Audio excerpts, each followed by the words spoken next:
Escribe Javier Lanza Lanza. Buenos días, viéndote por YouTube desde Miami. Hay muchos saludos. Feliz de esta súper energía positiva que desprendes. Eres un sol, gracias. Tus palabras de aliento son como un bálsamo que nos reconforta. Somos muchísimos los que te queremos. Gracias por esas palabras tan bonitas. Las agradezco muchísimo, muchísimo. Me hace saber que vale la pena madrugar, que vale la pena estar aquí trabajando un fin de semana y que soy una mujer privilegiada, no solamente porque tengo trabajo y hago lo que más amo, sino porque estoy acompañada de un extraordinario equipo que también hace lo propio por estar acá el fin de semana y que es gracias a ustedes que nos acompañan y que son además tan fieles. Emociones, emociones, aquí vamos. Justamente hablando un poco de las emociones y de todo esto que tiene que ver con COVID-19, con esta pandemia que nos sorprendió un día y que mucho se escuchaba en el tema de la salud, muchos expertos en esta materia hacían estos llamados tan importantes porque COVID-19, si ciertamente el índice de mortalidad no es tan alto a nivel mundial, no es menos cierto que las personas que tienen ciertas patologías están como más propensas a agravarse, si se quiere. Lo dije bien, ¿verdad? Qué bueno, gracias. Estoy aquí con el doctor Asdrúbal Alfonso. Él es médico, él es cardiólogo, intervencionista, pero vamos a quedarnos con cardiólogo, ¿verdad? Cardiólogo, su cuenta es Dr. Piso Asdrúbal. Con él vamos a hablar un poco sobre todo esto que tiene que ver sobre problemas de hipertensión asociadas a COVID-19. Lo hablábamos durante el corte, gracias por estar aquí, bienvenido. No, gracias por la invitación y poder conversar sobre o actualizarnos, ¿no? ¿Qué ha pasado después de 3 meses sobre el COVID-19? Nosotros hoy cumplimos 91 días en cuarentena. Sí, Yo le decía a la audiencia, y lo escribí ayer, 3 meses necesita el cerebro para ajustarse a una nueva rutina, ¿no? Sí, y usted debe saber mejor de esto que yo. Pero usted hablaba justamente, y yo quería que usted lo hiciera mención al respecto para comenzar por allí, la particularidad de los casos nuestros en Venezuela. Ciertamente se tomaron las medidas a tiempo por el Ejecutivo Nacional de toda esta cuarentena. Ha sido dura, sin duda, nos sorprendió a todos, a nivel mundial inclusive. Pero la particularidad con respecto a estos casos en nuestro país. Un poco también para disipar el miedo, las dudas, porque hay mucho miedo también. Sí, y bueno, y programas como estos nos ayudan entonces a dar información a las personas para poder entonces evitar caer en estrés, en muchas cosas que ellos pueden entonces estar teniendo, ¿no? En Venezuela el COVID-19 afortunadamente se tomaron las medidas a tiempo en cuanto al distanciamiento social, que fue importante en los primeros meses del COVID-19 porque esto evitó de que se pudieran haber muchos casos, ¿no? Y creo que en los últimos meses, en las últimas semanas, cuando hemos visto nosotros el repunte de casos, ha sido por los casos importados, ¿no? Cuando nosotros vemos las estadísticas, vemos que los casos propios, los casos comunitarios, fueron muy pequeños. Han sido muy pequeños. Han sido muy pequeños los casos comunitarios. La gran mayoría de los casos han sido importados de Colombia, de Brasil, que han venido obviamente por la frontera, y esto ha ocasionado entonces de que haya un repunte en los casos de COVID. Pero el comportamiento del COVID en Venezuela, gracias a Dios, ha sido muy diferente al resto de los países que tenemos nosotros vecinos, como en Colombia, en Brasil, donde la mortalidad ha sido muy superior a la mortalidad que ha sido en Venezuela. Nosotros apenas tenemos alrededor de unos 25 o 26 casos todavía que han sido oficialmente dados por el gobierno nacional, y esto es muy bueno porque obviamente nuestra letalidad en Venezuela ha sido muy baja. ¿Cuál ha sido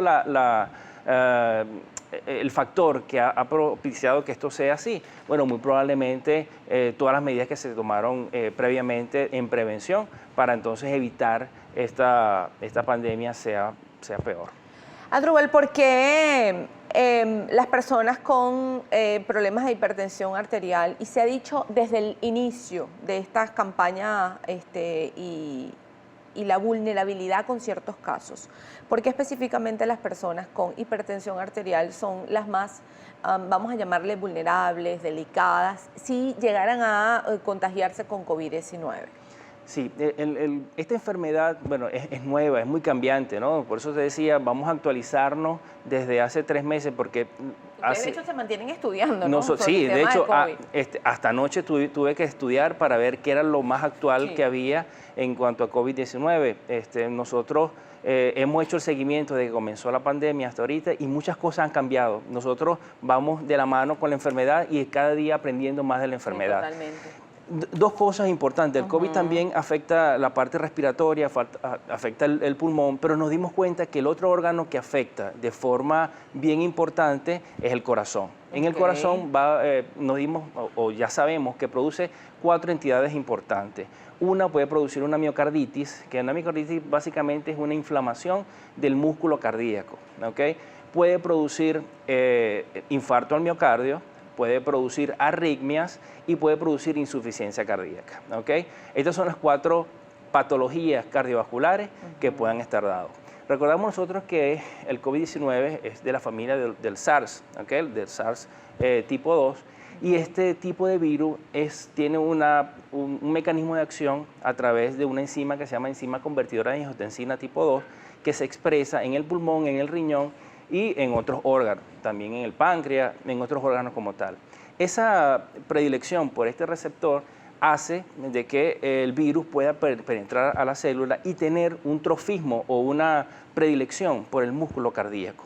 Por eso que las complicaciones y los efectos adversos de esta enfermedad ataca básicamente el corazón. Entonces, cuando hablamos de miocarditis, hablamos de 2 fases, una miocarditis que es aguda, una miocarditis que ya en fase crónica, que es la inflamación del músculo cardíaco. Esto se ve en un gran porcentaje de los pacientes. Recuerda que nosotros nuestra estadística que tenemos es una estadística muy joven y muy poca. Básicamente la información que nos llega es de China, donde ya ellos terminaron con o están en una fase final de la pandemia y ellos entonces están recolectando toda esa data y enviándonos información de qué fue lo que ocurrió allá. Entonces vemos que un gran porcentaje de estos pacientes cursan con miocarditis. Otro porcentaje grande de pacientes cursan con arritmias. Dentro de las arritmias más importantes tenemos la fibrilación auricular, las taquicardias ventriculares polimórficas o monomórficas y taquicardias sinusales. Esto viene a estar dado por, obviamente, la producción de hipoxia, o la hipoxia, que es la disminución del aporte de oxígeno en los pulmones, va a originar entonces arritmias de las que hemos nombrado. Y en cuanto al infarto al miocardio, también nos dimos cuenta que dentro de la patología del COVID-19 es la formación de microtrombos, ¿no? Cuando comenzó la pandemia pensamos que solamente era un proceso infeccioso, un infeccioso viral, pero nos dimos cuenta en el tiempo que la infección de COVID va a producir microtrombos, y estos microtrombos son los que producen efecto en el pulmón y efecto de trombosis en las arterias coronarias. Cuando me hablas de efectos.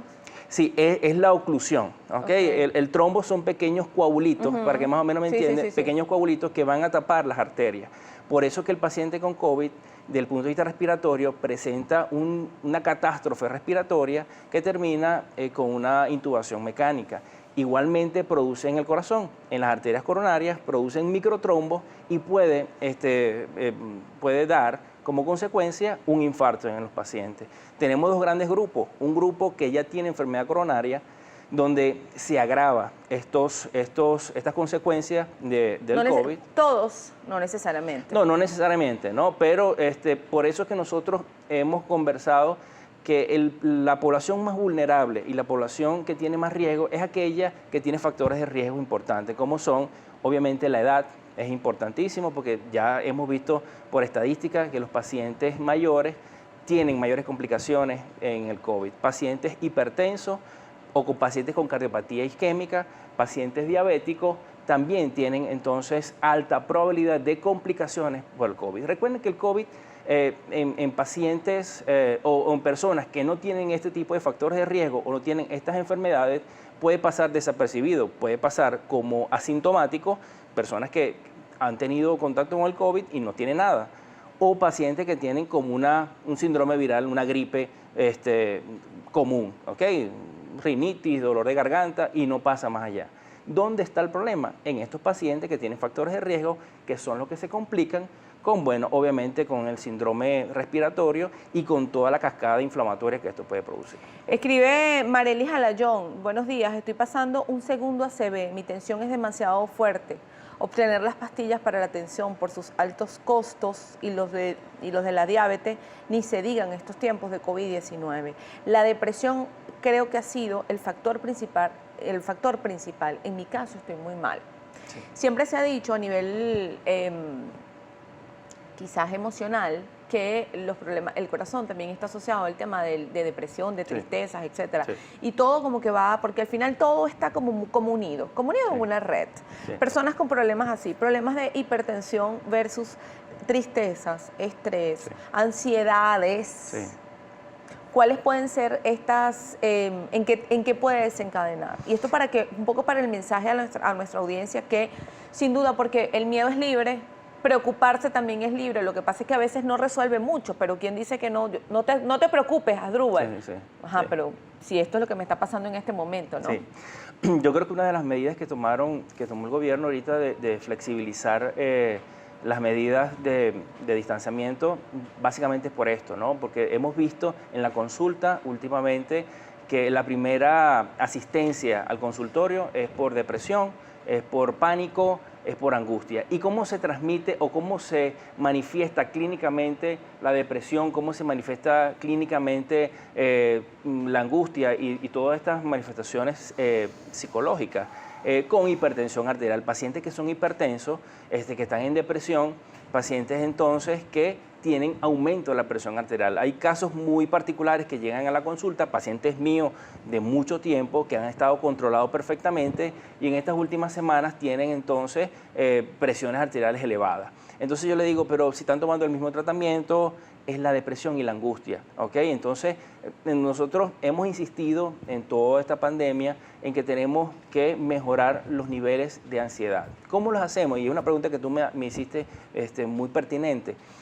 Bueno, distrayendo. Primero, la información, no todo el día estar sobre información, ¿no? Y por eso yo los felicito a ustedes, a Globovisión, porque siempre han dado información muy científica y por profesionales que puedan estar llevando la información como debe ser debida, ¿no? Y que las personas puedan saber qué es lo que está pasando, porque hay muchos pacientes que piensan que si tienen el COVID van a morir inmediatamente, cosa que es mentira, que no es así, ¿ok? ¿Por qué nos protegemos? Porque tiene una alta transmisibilidad, ¿ok? Y en los pacientes que son... Fácil, ¿no? De transmisión fácil. Es muy fácil, fácil la transmisión. ¿Y cuál es el problema? Que te puede transmitir a personas asintomáticas. Entonces, tú podemos estar conversando y tú puedes estar asintomática sin tener ningún tipo de síntoma y me puedes contaminar a mí. Pero no podemos caer en el desespero, en la depresión, porque no es que todo el mundo se está muriendo, no es que la persona que tenga COVID va a ser susceptible a catástrofe o tener complicaciones, porque para que entonces podamos bajar un poquito los niveles de estrés. Por eso era que yo te hacía la pregunta al inicio. Importante que nuestra audiencia encuentre como un punto de equilibrio en esto. Para nosotros es muy importante, porque hoy, como lo decíamos, Asdrúbal, tenemos 91 días de cuarentena, de confinamiento. Estamos, bueno, con algunas flexibilizaciones, con algunos horarios, etcétera, pero de alguna manera, pues, la gente sigue teniendo miedo, y es normal, de que venga otra persona y se contagie, ¿no? Sí, y lo que tenemos que tomar en cuenta y que podamos entender que nuestras vidas cambió. Nuestra vida cambió, bueno, de forma intempestiva, pero tenemos que saber que ahora, después de la pandemia, tenemos que cuidarnos más en nuestra salud, en nuestra higiene, ¿ok? Y en nuestras enfermedades, si tenemos alguna enfermedad crónica. ¿Por qué lo digo? Porque ya después la gente piensa que después que pase el COVID-19 vamos a volver a ser como éramos antes, como éramos en enero, como éramos en noviembre, y eso es totalmente falso. Nosotros ahora no es que vamos a vivir todo el tiempo con una mascarilla, pero sí vamos a vivir con la prevención, comiendo sano, lavándonos las manos, tener, digamos, más aseo personal para evitar contagiar no solamente de COVID, de cualquier otra enfermedad que pueda ser transmisible. Entonces, seguimos aquí aprendiendo de la tensión, de la hipertensión, de los problemas del corazón. Ojalá sean menos personas que sufran de esto, ¿verdad? Sí. porque es una enfermedad silenciosa, definitivamente. Absolutamente. Hablando con Asdrúbal Alfonso, cardiólogo, doctor Piso Asdrúbal es su cuenta. Sígalo por allí, miren. Importante, nosotros vamos a responder montones de preguntas que ustedes nos están haciendo, pero es importante que usted sepa que no podemos pasar una consulta por televisión. Cada cuerpo es diferente, cada condición es distinta y es importante que escríbale al doctor. Usted responde, doctor, ¿verdad? Sí. Bueno, usted escríbale al doctor y el doctor le puede dar una guía. No pretenda que el doctor le consulte por Instagram, pero por favor, escriba, no se quede con la duda. Si uno quiere escribir aquí, escríbale al doctor. Lo importante es que se comunique con el médico, con el especialista. Vamos a hablar un poquito de la automedicación, que a veces vamos a doctor Google, entonces vemos lo primero y después las complicaciones son mayores. Desde el inicio de COVID-19, en los estudios hasta nuestros tiempos, ¿en qué ha cambiado? Sí, al principio de la pandemia pensábamos que esta infección viral solamente era eso, una infección viral con complicaciones de la enfermedad. Nos dimos cuenta en el tiempo de que produce su fisiopatología. Fisiopatología es su mecanismo de hacer daño, ¿no? Para que la gente me entienda. Su mecanismo de su fisiopatológico es una tormenta inflamatoria, produce microtrombos. Esta producción de microtrombos va a originar dificultad en el aporte de oxígeno en órganos importantes como el pulmón, el corazón, el cerebro y los riñones. Y esto puede entonces acarrear entonces complicaciones graves para las personas. También nos dimos cuenta que el tratamiento, lo que nosotros conversábamos hace, y ustedes lo van a ver en los videos que tenemos de las entrevistas anteriores, vieron que nosotros recomendábamos algunos medicamentos, por lo menos como la hidroxicloroquina y la cloroquina, que actualmente estos medicamentos ya han quedado más rezagados. Ahora hay otros medicamentos como el Remdesivir, que son medicamentos que ya están aprobados, que disminuyen lo que es la estancia hospitalaria y las comorbilidades en los pacientes. Entonces se modificó el tratamiento, se modificó el diagnóstico, ¿okay? Se modificó la fisiopatología. ¿Y por qué el cambio de medicamentos así, en una enfermedad además tan compleja y tan viral? Sí, es que nosotros estamos aprendiendo con el COVID, ¿okay? Entonces, los medicamentos que hemos estado utilizando al principio era hidroxicloroquina con acitromicina porque pensábamos que era una patología infecciosa, pero ahora sabemos que es una patología inflamatoria y una patología trombótica, ¿ok? Entonces ahora utilizamos heparina, utilizamos medicamentos antivirales más dirigidos a esta enfermedad. Hablando, ya que mencionas el tema de la utilización de los medicamentos y que te adelantaste un poquito, pero no pasa nada, justamente yo quiero hacerte una pregunta, Asdrúbal, con respecto al tema de la automedicación. Sí. A veces nos queremos ahorrar la consulta en el médico. Sí. A veces escuchamos a la vecina que se tomó tal o cual cosita o tal o cual tecito y a la vecina se le quitó y nosotros creemos que no podemos hacer lo mismo. O a veces vamos a doctor Google. Sí. Entonces colocamos hipertensos con COVID, entonces te sale cualquier cantidad de cosas y tú te tomas un medicamento. ¿Y cuáles pueden ser estas consecuencias de la automedicación? Si de repente yo puedo sentir que tengo los síntomas de COVID-19, porque son muy similares a una gripe, pero digo, no, yo no voy a ir al médico porque si voy al médico me hacen la prueba y si me hacen la prueba y lo tengo, entonces me mandan aislada y yo no sé qué, porque uno, tú sabes, se puede imaginar cualquier cosa. Pero de repente yo me tomo un medicamento, sufro de la tensión y me tomo cualquier medicamento que, bueno, no sé, que alguien me recomienda. ¿Cuáles son las consecuencias que esto puede generar? Sí, interesante tu pregunta porque me gusta hablar de este tema de la automedicación. Nosotros tenemos dos problemas graves en la medicina, lo que son las abuelas y los vecinos y lo que es el doctor Google. ¿Por qué?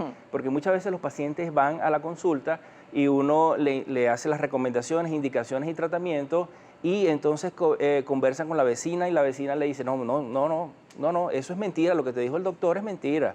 Los casi 20 años que uno tiene estudiando no sirven de nada. Uno quiere saber más que el propio médico. Exacto, entonces dice, no, mira, no tomes eso que te mandó el doctor, toma esto que sí funciona, toma un té de cualquier cosa y tómate ñame y tómate cualquier cosa. Entonces, y las abuelas también en su conocimiento, pero no tienen el conocimiento científico que nosotros podemos tener. Y el doctor Google también es difícil de poder nosotros combatir. Yo a veces les digo... Ha estudiado de todo el doctor Google. Sí, ¿verdad?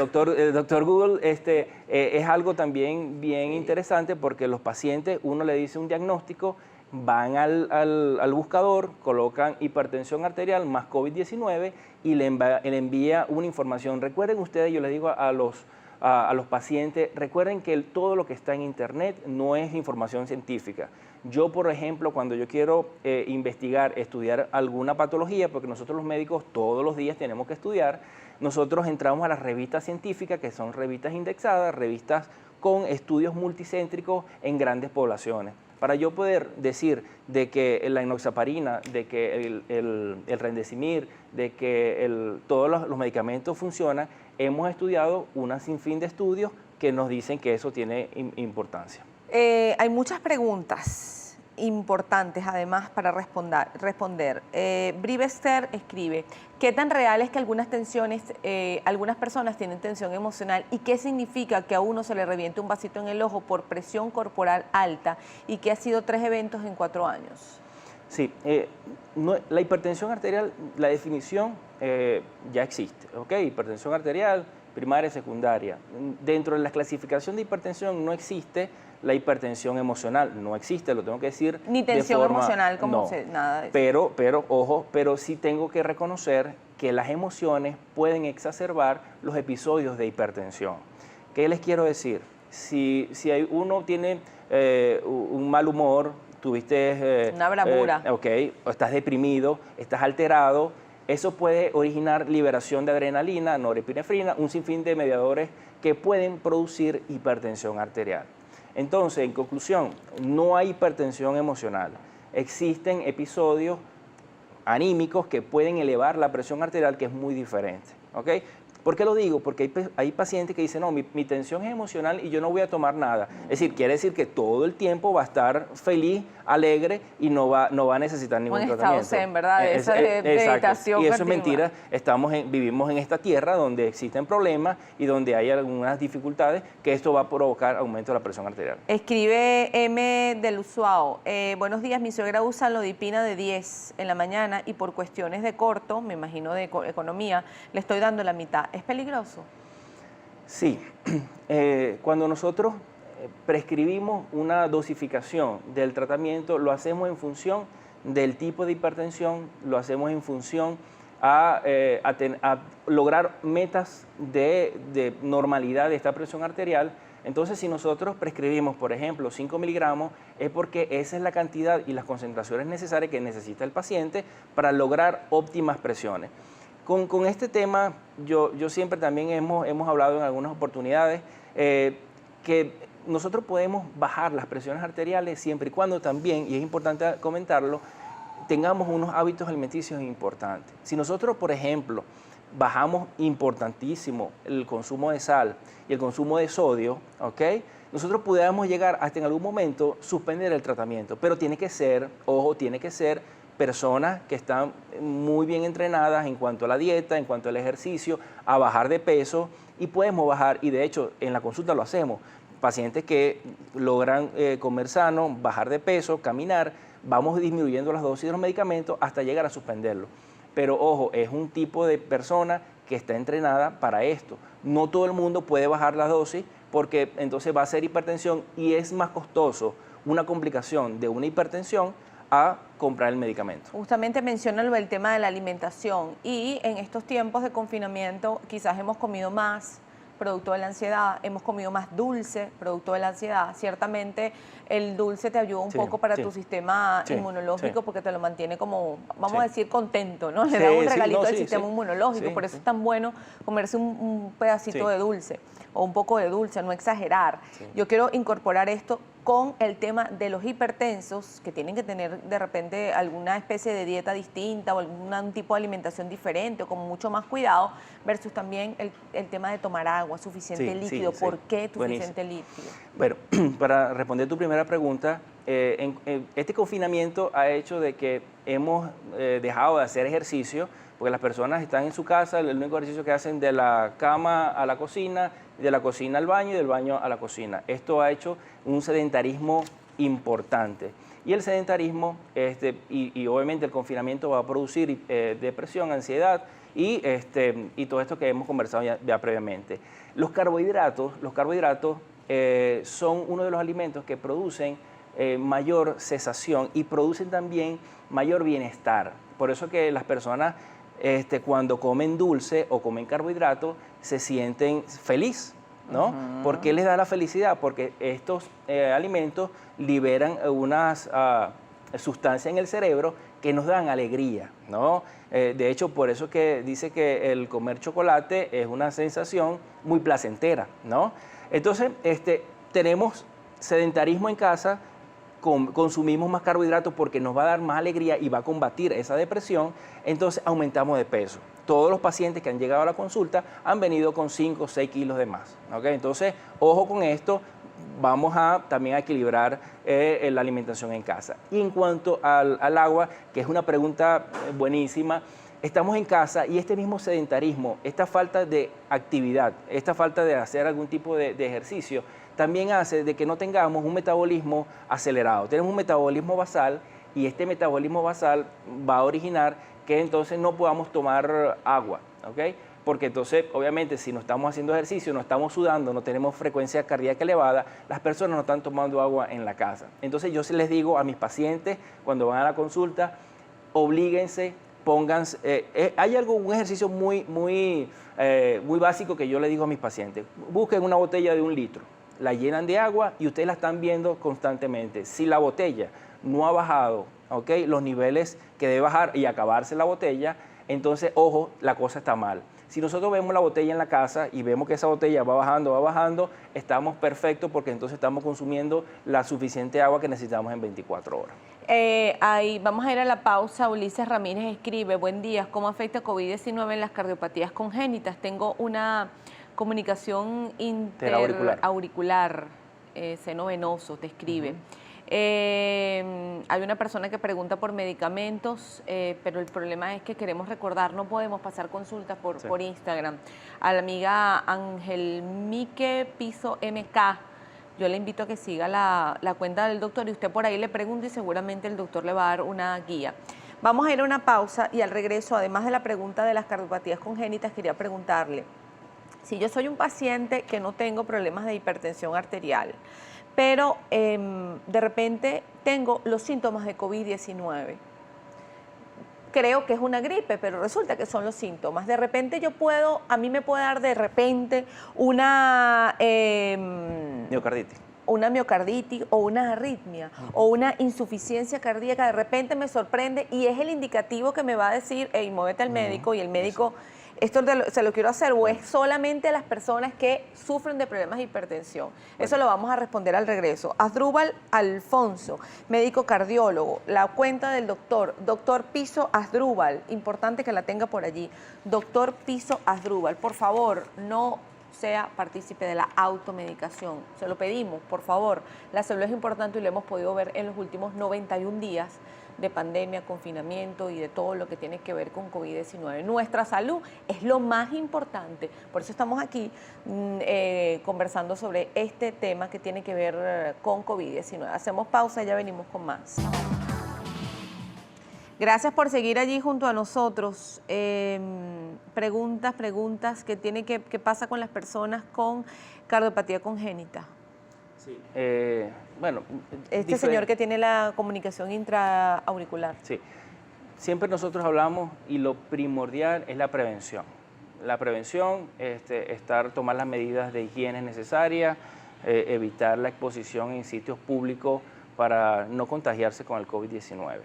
En los pacientes que tienen cardiopatía congénita, pacientes que tienen cardiopatía isquémica, que tienen hipertensión arterial, las complicaciones van a ser igual. No hay diferencia en que los pacientes que tienen cardiopatía congénita y los que tienen infarto van a tener menos o más complicaciones que uno. No, las complicaciones son iguales, por eso de ahí es evitar el contagio en este tipo de pacientes con esta patología para evitar las complicaciones a futuro. Hay una persona que te escribe y esto me gustaría que lo dijeras para todo el que tiene miedo. MB Poto dice, atenta al programa, tengo artritis reumatoidea, tomo un medicamento, tengo 65 años, ¿cómo son mis posibilidades de contagio? Uso tapaboca, guante, lentes. Y esto a nivel general. Sí, Porque dice, tengo esto, pero me da miedo definitivamente el miedo al COVID. Sí, en cuanto al tapabocas, eso también ha habido unos cambios importantes desde que comenzó la pandemia hasta la actualidad en cuanto al uso del tapaboca. En principio, solamente el tapaboca era para los que estaban con la enfermedad. Ya posteriormente nos dimos cuenta de que habían pacientes asintomáticos y que entonces era importante las barreras en cuanto a los pacientes que tenían enfermedad y los que no tenían enfermedad. Y en la actualidad se recomienda, la Organización Mundial de la Salud recomienda el uso de tapabocas en los sitios públicos, en los pacientes y en las personas mayores. Entonces, si tú tienes una comorbilidad, en este caso, un paciente con artritis reumatoidea mayor a 60 años, es importantísimo la prevención y utilizar las medidas de barrera. La señora Wendy Contabilidad le escribe, doctor, ¿qué debo hacer en esta cuarentena? Se me han hinchado un poco los pies, ¿qué pudiera ser? ¿Retención de líquido o por sedentarismo? ¿Qué me recomienda? Sí, primero la evaluación por el especialista es muy importante, ¿ok? Porque no podemos ahorita demostrar si el edema es por el sedentarismo, aun cuando hemos visto muchos pacientes que han venido a la consulta que por la falta de actividad física, recuerden que si todo el tiempo están sentados, si todo el tiempo están acostados, eso puede provocar algo de éstasis venosa, y esa éstasis venosa va a originar entonces aumento de volumen en los pies. Entonces, si nosotros, ese puede ser una causa, pero también puede ser el medicamento antihipertensivo. Entonces, mi recomendación es que sea evaluado por un especialista para determinar cuál es la causa. Esta es la última parte del programa y quiero las preguntas que te voy a hacer, perdón, los comentarios, que los respondas lo más breve pero conciso. Rafael Alberto, ¿el insomnio afecta la hipertensión y qué alimento se recomienda para el control de esta enfermedad silenciosa? Sí, la hipertensión, la somnolencia o lo que es la falta de sueño es un predictor o es un factor importante para hipertensión arterial. Soy paciente con disección de aorta esperando operación. Recomendaciones que me pueda dar el doctor, te escriben. Importantísimo guardarse en casa, tomar las medidas de protección, evite salir lo que más pueda. Evite salir, quédense en su casa, porque aun cuando la disección aórtica es una enfermedad que se puede curar a través de una cirugía endovascular o quirúrgica, es importante que no tenga la enfermedad porque eso puede complicar el pronóstico de este paciente. Hay otra pregunta que dice, hay un problema serio para los venezolanos con depresión, es que estamos comiendo mal o nos estamos alimentando mal. Justamente a propósito de la alimentación, una recomendación para todos para mantener el sistema inmunológico estable. Si bien es cierto que el dulcito es bueno, es rico, pero sí, es menos cierto que también el exceso en el dulce no está bien. Sí, para mantenernos sanos mentalmente, es importante mantener primero mantener una buena calidad de información, no llenar nuestro cerebro de información basura porque esto nos va a provocar ansiedad, pánico, taquicardia y todo esto. Lo segundo es comer comidas que nos produzcan un beneficio en la salud, más vegetales, más frutas, proteínas y disminuir el consumo de carbohidratos. Y por otro lado, hacer ejercicios en la casa. Hay formas de poder hacer ejercicio en la casa, como por ejemplo, podemos hacer sentadillas, ¿okay? Podemos estar en una mesa, nos podemos agarrar de la mesa y hacer aproximadamente unas 10 repeticiones de sentadilla. Podemos agarrar cualquier objeto pesado, algunos envases de agua, podemos hacer tipo mancuerna. También podemos entonces, si estamos en un apartamento, subir y bajar las escaleras. Sí tenemos la posibilidad en casa de poder hacer ejercicio y evitar el sedentarismo. Doctor, importante esta pregunta. ¿Por qué aíslan a una persona si igual le dicen que está asintomático, no tiene patología grave y que es mejor quedarse en casa y guardar reposo absoluto? El aislamiento es por lo que comentábamos, la alta transmisibilidad de la enfermedad. Si nosotros sabemos que este contagio, apenas ya en 1.5 metros tenemos el riesgo de contagiarnos, una persona que salga a la calle, que se monte en el metro, que salga a los centros comerciales, va a exponer a una gran multitud de personas a la enfermedad. Y no es tanto exponerla, sino que dentro de esa multitud hay pacientes, tenemos abuelos, tenemos personas con enfermedades crónicas que pueden complicarse y pueden acabar con su vida. Vamos a finalizar con esta pregunta. Dice, tengo 52 años, soy hipertensa y tengo artritis reumatoidea. Si no tomo tratamiento para la artritis, ¿esto me puede inflamar el corazón?, le pregunta. Que Sí. así como la artritis le hace inflamar sus manos y también le puede inflamar el corazón. No, la enfermedad, claro, la artritis en algunas fases bien crónica o bien importante puede provocar algunas afectaciones, algún tipo de artritis puede afectar el corazón, pero si ya en el caso de ella, una artritis reumatoidea, no hay ninguna injerencia en este tipo de patología. Para despedir, doctor, recomendaciones finales a nivel general. Sí, mi recomendación principal es la prevención. Tenemos que prevenir y la forma mejor de prevención es lavarnos las manos, utilizar el tapaboca, utilizar las máscaras. Si tenemos máscaras, si tenemos lentes, sería lo más recomendable. Y lo otro, salir a hacer sus actividades siempre y cuando sean necesarios y mantenernos en las casas mientras podamos para evitar que todo esto pase y podamos encontrar la cura y podamos encontrar la vacuna que nos pueda aliviar esta enfermedad. Y ser responsables, ¿no, doctor? Ser muy responsables.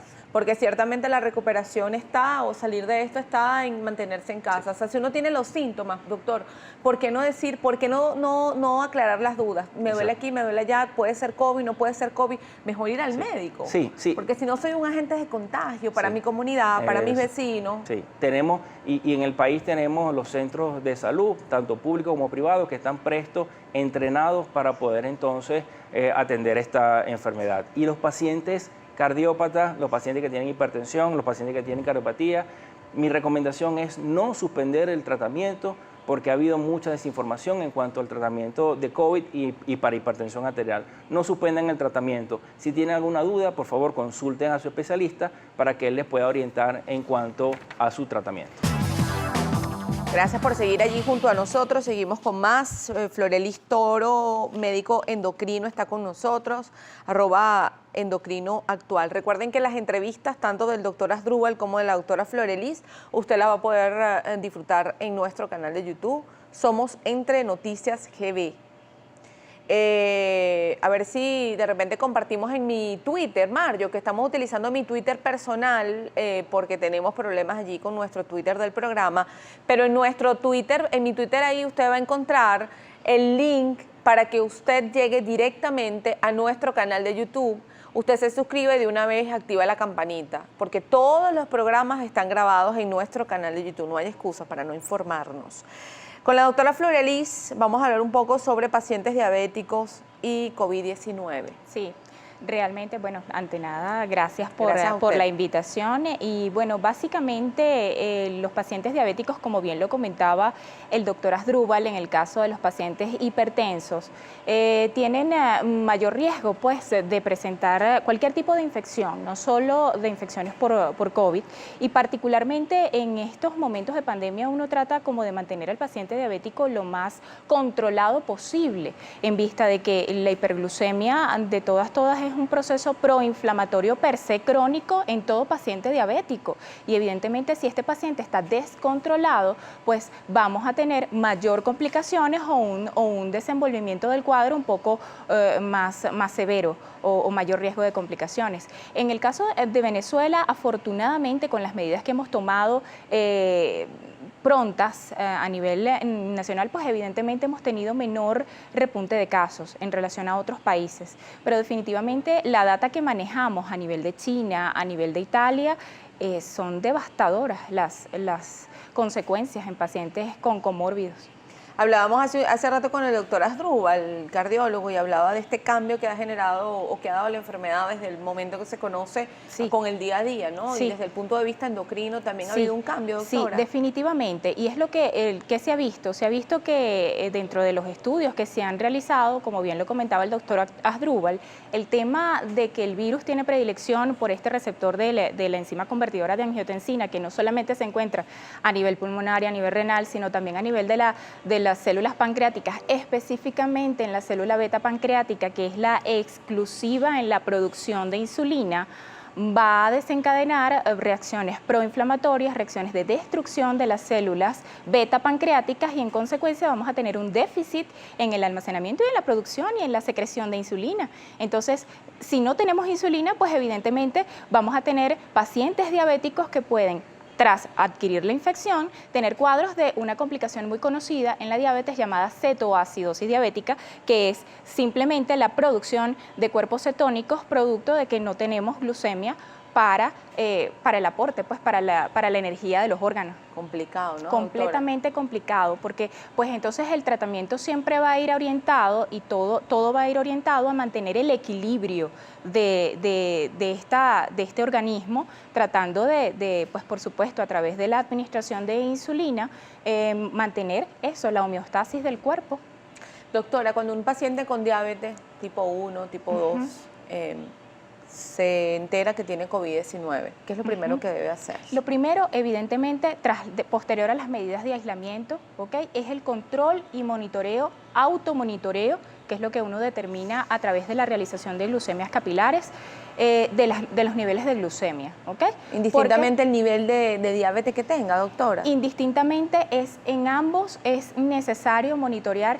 Ahorita, por ejemplo, particularmente yo lo estoy haciendo, en el caso de mis pacientes la telemedicina es importante porque a través de la comunicación continua con el paciente tú te puedes vigilar cómo están los niveles de glucemia antes de desayuno, antes de almuerzo y antes de cena, y eso te permite, por lo menos con glucemias capilares, tener un estimado de cómo está el balance metabólico o el control metabólico del paciente. Es lo fundamental, porque como bien hemos dicho, la hiperglucemia persistente es un factor proinflamatorio y todo lo que desencadena el virus es una cascada de citoquinas, pero proinflamatorias terribles que pueden desencadenar tanto shock celular como falla multiorgánica. Entonces aquí lo que vamos es orientados a el control metabólico, tras los diversos esquemas de tratamiento que uno coloque y la conversación del paciente, pues por supuesto aquí hay que extremar también las medidas en cuanto a alimentación y precisamente ajustar ciertos tratamientos que eventualmente uno pudiera retirar en caso de pacientes que ya sean diabéticos conocidos y que estén bajo la infección. Justamente porque el tema de la persona que sufre o que tiene problemas de diabetes debe tener un control en cuanto a la alimentación, ¿no?, en estos tiempos. Sí. Pero estamos en momentos en donde COVID-19 no solamente vino con un virus, sino que además este virus o este COVID-19 trajo en su maleta un montón de emociones que pareciera que se abrieron la maleta, se salieron y entonces cada quien agarró su cuota de emoción. Pero el tema emocional versus la mala alimentación o la deficiente alimentación, muchos porque dicen, bueno, no estoy ganando lo suficiente porque, qué sé yo, me quedo sin trabajo o porque ya estoy cobrando la mitad de la quincena versus lo que debo la alimentación, entonces empiezo como ese descontrol en cuanto a la alimentación. ¿Cuáles son las recomendaciones, doctora? ¿Y qué no se debería hacer definitivamente? Lo primero, con el tema emocional al que todos a nivel mundial estamos sometidos, tengamos diabetes o no tengamos diabetes, tengamos hipertensión o no tengamos hipertensión, este tema ha traído mucha tela que cortar en cuanto a ansiedad, ¿ok? Pero básicamente lo primero, porque pues nosotros no nada más tratamos cuerpo, sino que tratamos mente también, ¿ok? Y sabemos que la mente es dominio del cuerpo. El tema de dominar los pensamientos negativos que pudieran presentarse respecto a las diversas situaciones o vivir en el futuro más que vivir en el presente te genera y detona la ansiedad. Entonces, si tú no dominas tus pensamientos negativos y los bloqueas, persistentemente vas a tener algo que se llama hiperglucemia por estrés, porque tu organismo va a responder a esos niveles de ansiedad que tú mismo estás detonando con la calidad de tus pensamientos. Entonces, no solamente es el control metabólico del paciente, aquí tenemos que ir mucho más allá. Señora, está durmiendo, señor, está durmiendo, ¿cómo está comiendo? ¿Ha tenido apetito? Porque en procesos de depresión también se pierde el apetito y un paciente diabético no puede dejar de consumir alimento. Entonces, todo este tipo de cosas uno lo evalúa, no solo a través de la telemedicina, sino a través con las diferentes medidas que uno toma en la evaluación del paciente, porque es importante escuchar, es importante saber qué hay en esa mente y pues evidentemente cuando hablábamos de recomendaciones, lo primero de ellos es bloquear los pensamientos negativos y sustituirlos quizás por pensamientos un poco más esperanzadores, no vivir en el futuro para disminuir la ansiedad, sino vivir en el presente como vaya viniendo, vamos viendo, como dicen popularmente, ¿ok? Y guardar, por supuesto, todas las medidas preventivas que ya todos las sabemos y, evidentemente, tratar de mantener el control metabólico y seguir el tratamiento dependiendo de si tienes diabetes 1 o 2. ¿Es más riesgoso COVID-19 en un paciente joven con diabetes que un paciente en edad avanzada? Fíjate que no. El paciente joven va a tener una célula evidentemente con mayor capacidad de respuesta, ¿ok? Por tanto, la nobleza de la célula nos va a permitir a nosotros dar un paso, tener un paso hacia adelante, ¿ok? En el caso del paciente adulto o anciano, en este caso tercera edad, la edad nos juega un papel cuesta arriba, porque pues ya es una célula que está agotada. Escribe Marielis Alayón, un nivel de estrés, ¿cómo lo hacemos con los que apenas vivimos de una quincena? A mí me preocupa un ACV, tensión alta y diabetes y sin recursos. Compro las pastillas y la dieta, pero ¿cómo hago? ¿Qué me recomienda? Marielis, lo primero que debemos hacer evidentemente es disminuir los pensamientos negativos. Si tú persistes en el no tengo, en el tengo poca quincena, en el cómo voy a hacer, me preocupo de tener hipertensión, me preocupo de tener, estás viviendo sobre la preocupación y no sobre la hora. Entonces, vamos a tratar de evitar o mejorar la calidad del pensamiento para que no se detone ansiedad, y si tu situación de estrés es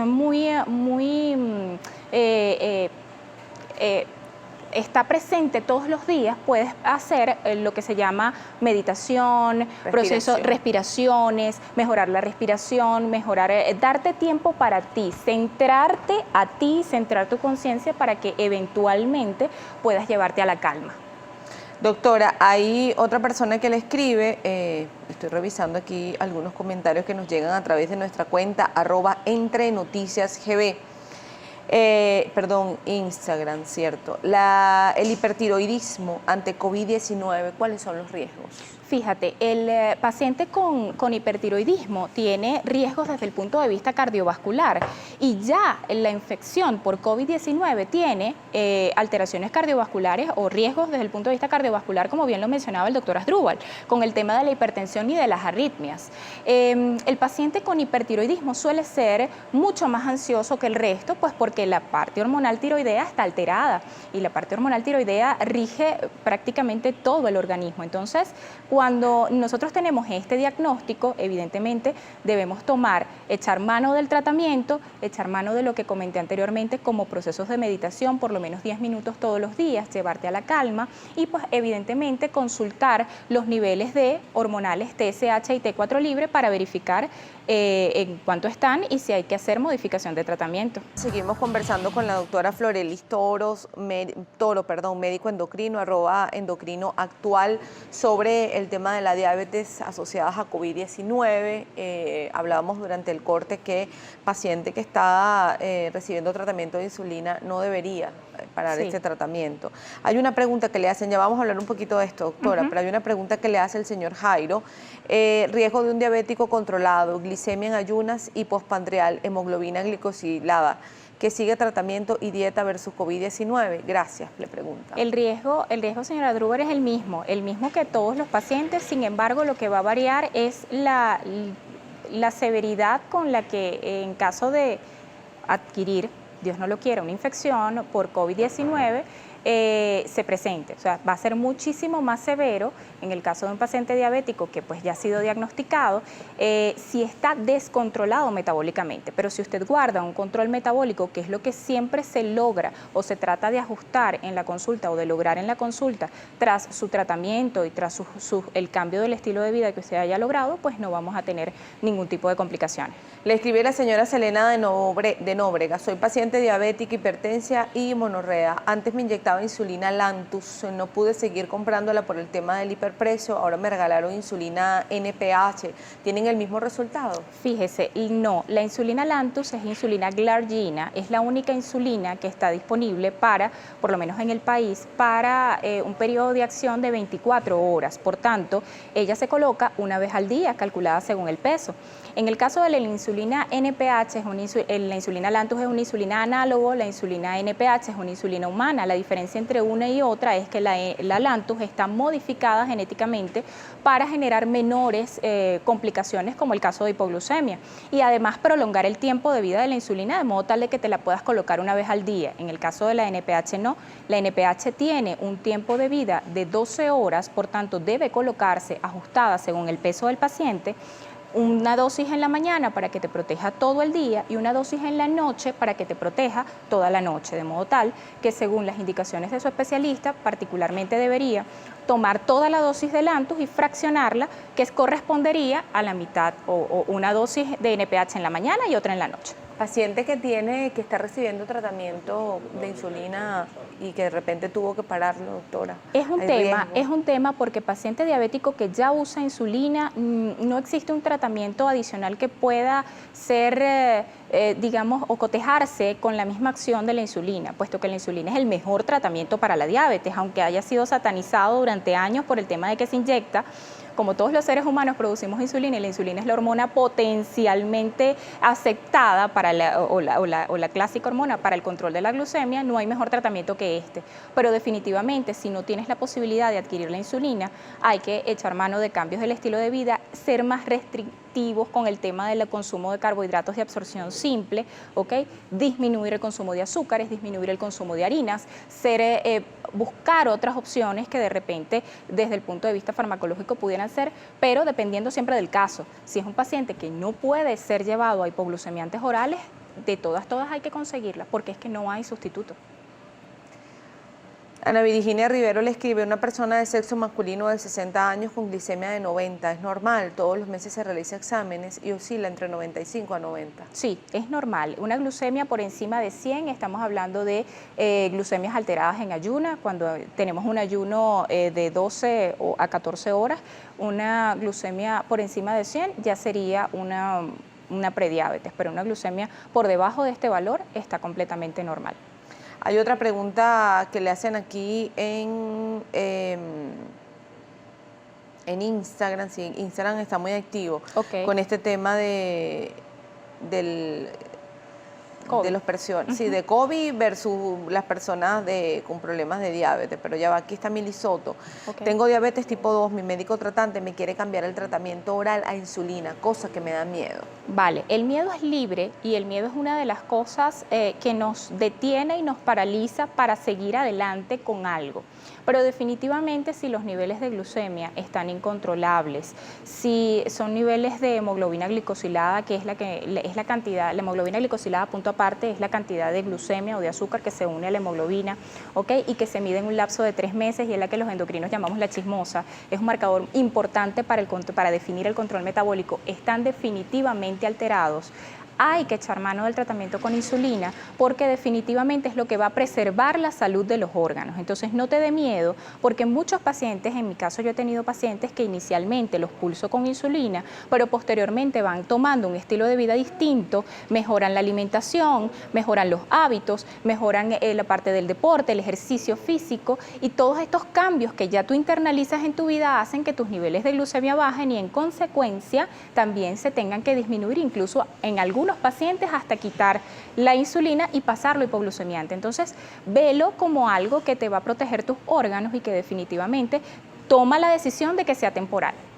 Ahora, doctor, una persona que tiene, porque es que la recomendación siempre es el aislamiento, el quedarse en casa, el no salir, el cuidarse, inclusive hasta asintomático. Un paciente diabético puede tener COVID-19 y manifestarlo o ser asintomático. Sí, ¿cómo no? No necesariamente tiene que complicarse. No necesariamente tiene que complicarse y va de la mano directamente con el control metabólico. Porque es que mientras más inflamado esté un paciente, mientras más oxidado, que es lo que uno llama desde el punto de vista endotelial, que es lo que recubre las arterias o es, digamos, la piel de las arterias, mientras más oxidado estés, mayor riesgo de complicaciones y por supuesto menor capacidad de tu sistema inmunológico para defenderte, aunque en todos los pacientes con diabetes sabemos que la inmunidad innata está alterada, pero si tú estás controlado pudieras llegar incluso a no presentar síntomas. Inclusive en un niño, porque hablamos de los adultos, claro, pero también claro, hay niños que en diabéticos tipo 1, claro, inclusive en niños. ¿Ha tenido casos de pacientes que han...? Afortunadamente hasta ahora no. ¿Las consultas en estos tiempos se han incrementado, doctora? Fíjate que con el tema del miedo hay una disminución o una disminución de las consultas porque pues los pacientes están resguardados, ¿ok? Entonces yo me dedico a la telemedicina. Tras telemedicina, pues a todos mis pacientes, evidentemente yo sí los monitoreo, trato de seguir los casos, pautamos consultas online y pues por supuesto, mientras más controlados tenga tu paciente, menos riesgo. Ellos entienden eso y cuando un paciente está bien educado, se entiende lo que tiene, conoce su cuerpo, que eso es importante porque no todo el mundo presenta los mismos síntomas, ¿ok? Podemos interactuar de modo tal de que pues estés lo más controlado posible.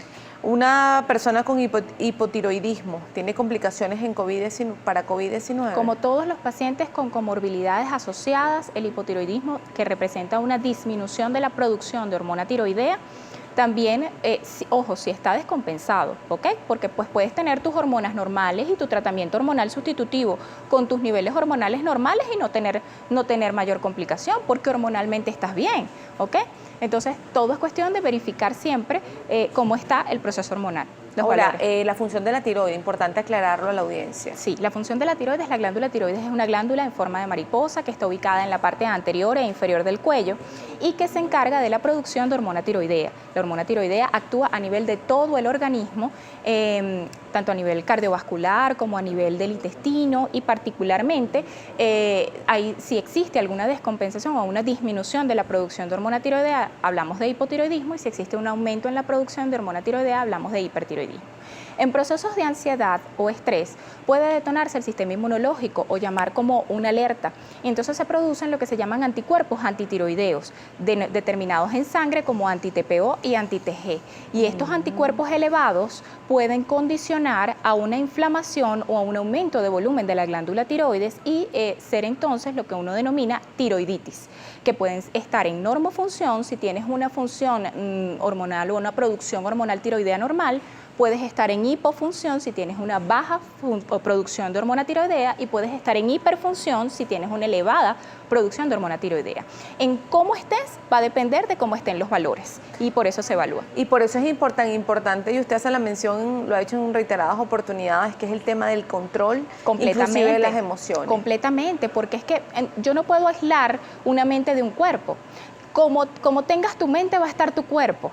Si tú le dices a tu cuerpo todos los días no sirves, si tú le dices a tu cuerpo todos los días voy a salir mal, tengo que salir aquí, tengo que agarrar esto, con estrés, si tú obligas a tu cuerpo a estar en un estrés constante y no te relajas, no te llevas a la calma, a la meditación y al sosiego, evidentemente tu organismo así mismo va a tener tu corazón arritmia, así mismo puedes detonar procesos de tiroiditis a nivel de la glándula tiroides y es un estrés continuo de tu mismo cuerpo. Entonces vamos a tratar de evitar o bloquear pensamientos negativos y expresar los positivos para que tu cuerpo te responda positivamente. Sí, porque el cuerpo definitivamente es una esponja. Completamente. Las enfermedades para mí son así, claro.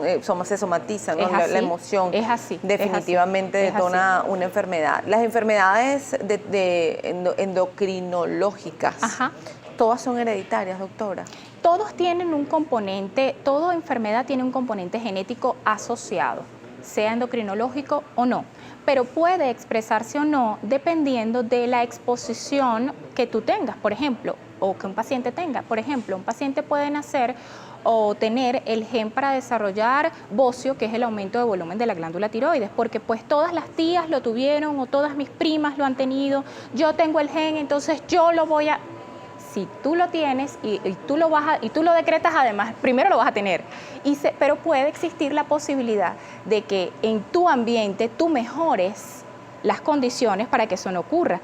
¿Cómo? Educándote respecto a la enfermedad y evitando los factores de riesgo para. Entonces tú puedes tener un componente genético, pero si tú modificas tu ambiente, que son los factores epigenéticos, no tienes por qué desarrollarlo.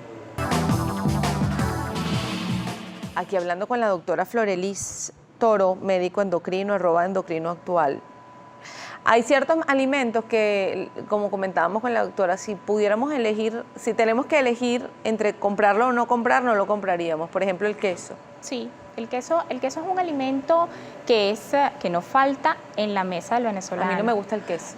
No falta en la mesa del venezolano. Te digo que yo tampoco le tengo, y siendo llanera, no le tengo tanta afinidad. Pero bueno, es más cuestión de gusto y todo el mundo resuelve un desayuno con queso, eso es habitual.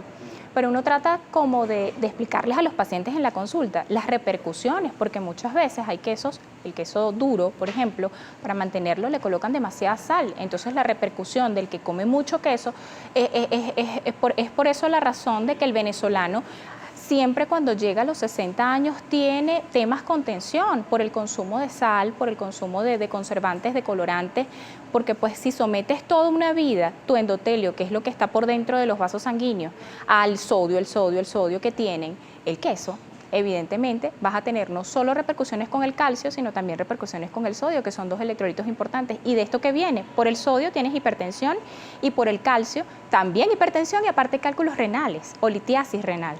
Y eso es fatal, ¿no? Completamente, porque digamos que en las primeras etapas de la vida no te pasa factura, pero ya cuando llegas a los 60 años, ahí sí tú ves un riñón cuya creatinina y cuya urea no está tan buena y tú dices, ¿qué pasó aquí? Igual que el consumo de carnes rojas. Con el tema del ácido úrico. Es otro factor predisponente para la aparición de litiasis renal o cálculos renales, porque pues solo dos cosas promueven la aparición de cálculos o litiasis renal. En el caso del calcio, quesos, y en el caso del ácido úrico, tomates, pimentón, ají, que uno trata como de retirarlos de la dieta en los pacientes que tienen ácido úrico elevado, porque además inflaman las articulaciones. Hay muchas preguntas, doctora, @endocrinoactual. Es importante que usted las preguntas con el tema específico de su tratamiento se lo hagan directamente a la doctora, a su cuenta, endocrinoactual, porque nosotros no podemos pasar una consulta médica por acá, por televisión. Pero bueno, aquí por ejemplo hay una persona que escribe, Libertad Rodríguez, soy diabética hipohipertensión. Actualmente tengo un carcinoma en un seno y no me he podido operar. No tengo vaso, vesícula, apéndice. Tiene litroticia de riñón derecho. No sé qué hacer. Claro, sigo con mi tratamiento, pero sí le puedo dar una guía. Claro, Libertad, particularmente habría que individualizar el caso y evaluarlo para ver cuál es el tratamiento, porque cuando me dices de tratamiento te podrás imaginar qué cantidad de fármacos yo puedo manejar respecto a la diabetes y que tiene que ver evidentemente con lo que necesitas tú o lo que estás manejando tú. De entrada te digo, como para orientarte, si realmente tienes unos niveles de glucemia óptimos, es decir, entre 100, 130, 120 de glucemia en ayunas, pues puedes conservar tu tratamiento, sobre todo si lo puedes adquirir, si no es costoso para ti. Pero si no, definitivamente tendríamos que plantear una consulta para verificar tu caso, ver tus comorbilidades y ver cómo te puedo ayudar. Las personas con pie diabético, pacientes con pie diabético. Sí, importante en el caso de pie diabético es una de las comorbilidades, una complicación crónica de la diabetes, ¿ok? El paciente cuando tiene pie diabético es porque ya lleva más de 10 años de diabetes, de diagnóstico de diabetes, y hay un daño endotelial tan severo que evidentemente hay que mantener a raya las lesiones que ya aparecieron de pie diabético, ¿ok? ¿Y cómo se mantienen a raya? Con el control metabólico y con el tratamiento, particularmente en pacientes que tienen pie diabético. La gran mayoría manejan niveles de glucemias muy elevados y se manejan con insulina. ¿Por qué? Porque como ya lo conversamos, la insulina es el tratamiento ideal para niveles de glucemia altamente o muy elevados. Entonces, realmente uno trata como de verificar cuál es el nivel de podopatía diabética y en función a eso uno establece el tratamiento. Mi padre tiene 85 años y por instrucciones médicas se inyecta 2 veces al día Lantus. ¿Cuál es la consecuencia en su organismo? Tendría que verificar el caso porque el Lantus es una insulina que se coloca una vez al día, por lo que hablaba del tiempo de acción del medicamento. Tendría que ver por qué el colega lo colocó de esa manera y evidentemente hacer un ajuste de las dosis. Olinda del Valle escribe, soy diabética controlada, tengo artritis y soy operada de tiroides. Al inicio de COVID-19 tenía mucha ansiedad y hoy en día me da por llorar, estoy muy nostálgica sin motivo alguno. Hay momentos en que hago ejercicios, me pongo a leer y a cocinar para olvidar esta situación, pero luego vuelve. ¿Pasa? ¿Es normal? Es normal por la calidad de los pensamientos. Si tú sigues pensando de repente en situaciones estresantes o de ansiedad, vas a tener repercusión en el ánimo y al tener repercusión en el ánimo van a exacerbarse las patologías que tengas per se. E incluso se ha visto un repunte del insomnio en los últimos tiempos, porque precisamente pensamos en todo el tiempo en lo mismo y ese pensamiento reiterativo negativo repercute en cómo te sientas, porque fácilmente caemos en depresiones leves. Doctora, recomendaciones finales para todos los pacientes, sí, todos los pacientes. Y sobre todo, se lo pregunté yo durante el corte, ¿cómo saber, porque bueno, puede ser que me pase, estoy tomando esto, estoy tomando aquello, pero a veces nos descuidamos inclusive en nuestra salud? ¿Cómo encaminarnos a saber si pudiéramos tener algún problema de endocrinológico? Endocrinológico. ¿Cuál es el examen? El primer examen que yo debería hacerme para ir, bueno, este es el punto de partida para ir al médico. Lo ideal para toda evaluación de cualquier caso es mínimo un perfil 20 para incluir todos los valores más importantes desde el punto de vista metabólico y desde el punto de vista de inmunológico, desde el punto de vista de defensa en el caso de la hematología completa. Glucemia, colesterol, triglicéridos, ácido úrico, para verificar dónde estamos fallando, qué hay que ajustar desde el punto de vista de dietas, qué hay que ajustar desde el punto de vista de tratamiento, y de ahí arrancar dependiendo de la sintomatología o no que presente el paciente, individualizar el caso, pues porque existen, imagínate, gran cantidad de patologías endocrinológicas, pero de todas debemos mantenernos, resguardarnos, tratar de mantenernos sanos, decir como dicen los coreanos, mantente sano, por favor, es el saludo de despedida. Entonces, cuando tú cuando tú te llamas a la calma y te llamas a centrarte en ti, verificas realmente si estás bien o no desde el punto de vista de salud y tratas de hacer lo posible por tomar todas las medidas. De entrada, por mi página en Instagram estoy a la orden para responder cualquier pregunta y bueno, en eso estamos. Hay una pregunta por aquí ya casi para finalizar. ¿Qué alimentos favorecen los niveles de melatonina para mejorar el sueño y la falta de memoria? Bueno, están todo lo que es proteínas, ¿okay? Todo lo que son alimentos verdes, los alimentos verdes ricos en folato, alimentos ricos en ácido fólico, todos van a generar un aumento de los niveles de melatonina. La melatonina es la hormona que rige el sueño, es una de las hormonas que rige el sueño y no solamente se produce en la glándula pineal, sino en otros órganos. De modo tal de que si estamos estresados, pues se va a repercutir o se van a alterar estos niveles. Pero definitivamente el exceso de consumo de carbohidratos no favorece. Nos tenemos chance de 2 preguntas más. Nos dicen, vale. Dulce Soes, tengo prolactina elevada, ¿cómo tratarla en vista de que el medicamento no hay en el país? Sí lo hay. Verifícame por mi cuenta en Instagram y te converso dónde lo puedes conseguir. La cabergolina es el tratamiento. Kelvin García, ¿puede darse el caso de un paciente que haya estado con hipertiroidismo y luego hipotiroidismo? Sí, en los casos de tiroiditis puedes estar en los 2 extremos y va a depender del control de cómo tengas los anticuerpos antitiroideos y por supuesto de que tengas el tema del controlarte y de las emociones es importante para evitar cualquiera de los 2 extremos. Bueno, vamos a despedir a la entrevista de la doctora Florelis Toro. Gracias por haber estado aquí, médico endocrino, @endocrinoactual.